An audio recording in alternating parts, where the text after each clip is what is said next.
Alam niyo ba na pwede din kayong kumita gamit ang GCash app? So yan yung pag-uusapan natin today sa Keep on Watching.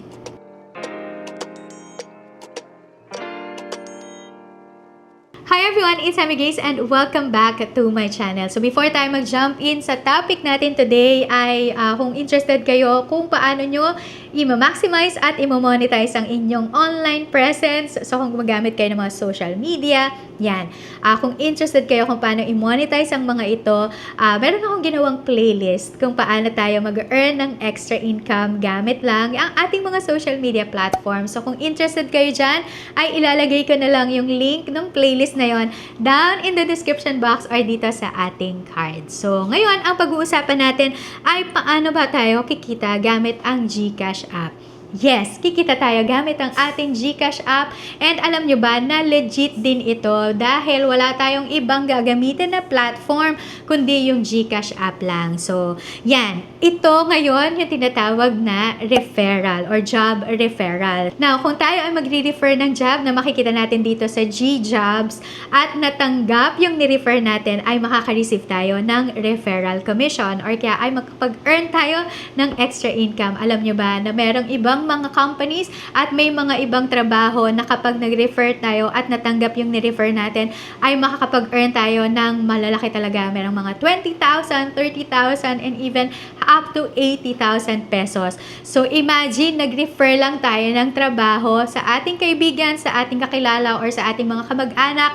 And then, nakapagbigay pa tayo ng trabaho sa kanila kasi kung matanggap sila, so makaka-receive din tayo ng referral fee or kaya parang bonus na rin ito para sa atin. So, ang kailangan lang natin gawin ay i-open natin ang ating mga GCash app. So, dyan sa GCash app ay makikita nyo yung View All Services. So, i-click nyo lang yung View All Services and then, scroll up nyo lang itong ating screen and then dyan sa Enjoy na part or section ng ating screen ay makikita nyo dyan yung Lucky Load, A+ Rewards, G4S, G-Deals, etc., etc., etc. Sa pinakababa ay makikita nyo dyan yung Earn Money and then yung Jobs. So, i-click nyo lang yung Jobs. So, dyan sa G-Jobs ay nakalagay dyan ay Refer a Job, Earn a GCash. It's because kapag nakapag-refer nga tayo at natanggap yung ni-refer natin, ay makakapag-earn tayo ng GCash. So, direkta yan. Rekta na marireceive natin sa ating mga GCash account. Now, dyan sa GJobs, ay meron kayo makikita dyan na Browse by Industry, Featured Organizations, and Browse Job. Ang gagawin nyo lang ay pwede kayong mag-search ng job or ng company dyan sa search button. Or kaya naman ay pwede tayong mag-browse by industry. So, let's say, ang iba-browse natin ay admin and then /HR. So now, dyan ay meron kayo makikita ng mga companies na naghahanap sila ng mga employees. So, i-browse nyo lang yan. So, maghanap kayo, say for example, ng mga may malalaking commission. So, like, let's say for example, meron dyan nakalagay na Student Affairs Officer and then ito ay yung doon sa CIIT, College of Arts and Technology. Kung halimbawa, meron kayong kakilala, so pwede nyong i-refer itong job na to. So, let's say for example, itong Administrative Assistant, Cebu Business Park. So, ito yung company niya, yung CBRE. Tapos, location nito ay Cebu. So, kung meron kayong kakilala na taga Cebu, ay pwede nyo din siyang i-refer dito.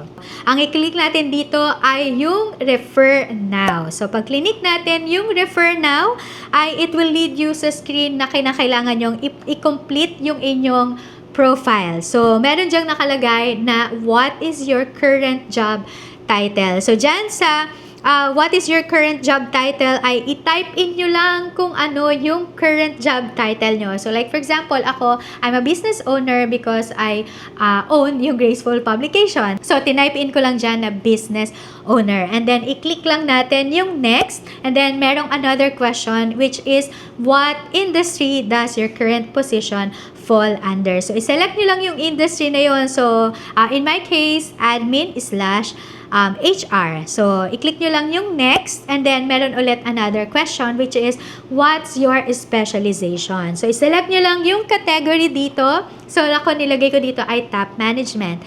So, and then i-click nyo lang yung next and then nakalagay dyan, what is your level? So, i-select nyo lang yung position level nyo and then i-click nyo lang yung next. Now, pagka tapos nyo dyan, sa next ay merong lalabas na ganito. Kailangan nyo lang mag-agree sa mga terms and conditions na meron dito. So, itik nyo lang yung mga boxes na nandyan. So, itik nyo yung terms and conditions, itik nyo rin yung privacy policy. And then, meron din dyan nakalagay na allow profile view and invitations. But this is just optional. So, yan. Tapos, ang i-click nyo dito ay continue. Yan. And then, after nyo dyan, ay pwede na kayong mag-refer ng job. So, nakalagay dyan yung company and then yung position na hinahanap nila. And then, itatype in nyo dyan yung full name of the person you're referring to. So, ako ang suggestion ko ay i-inform nyo lang din yung tao na yon na nire-refer nyo siya on this position. So, itype in nyo lang yung full name of the person you're referring to. And then, itatype in nyo din yung email of the person you're referring to. And then, meron dyang nakalagay na your message. So, ito yung marireceive nilang message, no, doon sa email nila na tinype in nyo dito sa referral na application. So, yan. Like, for example, hi, I saw this job post on GJobs powered by PasaJob and thought this opportunity fits your expertise and experience. And then, pwede nyo actually palang i-share ito sa 6 persons. So, ayun lang yung maximum niya. So, 6 persons. Pero, ano na din yun, maganda na din ratio yun, no? Meron kayong 6 persons. Sa malay nyo, isa sa 6 na yon ay matanggap dito sa position na to. So, yan. Tapos, meron kayo dyang mababasa na payout rules. So, make sure lang nababasahin nyo itong mabuti dahil iba-iba yung payout rules na meron kada company.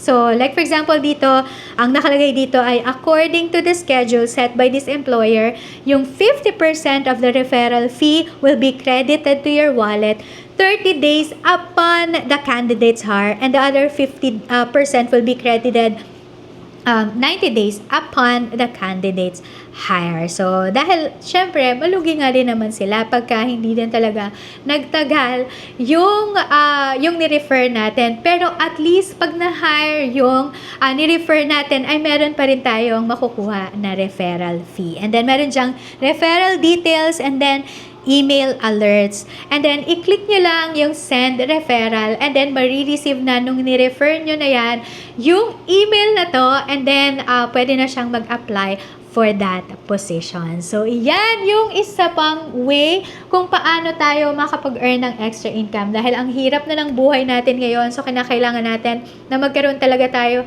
ng mga side hustles para makapag-earn tayo ng extra income. So, I hope na nakatulong ito sa inyo, yung video na to sa inyo. So, kung nakatulong man ito, please give this video a big thumbs up at i-share nyo na rin itong video na to. And please don't forget then to subscribe and be part of the Graceful Homeschooling family. I-click nyo lang yung subscribe button at i-turn on yung notification bell for more videos like this. And I hope that I'll see you again on my next one. God bless everyone and I will see you around.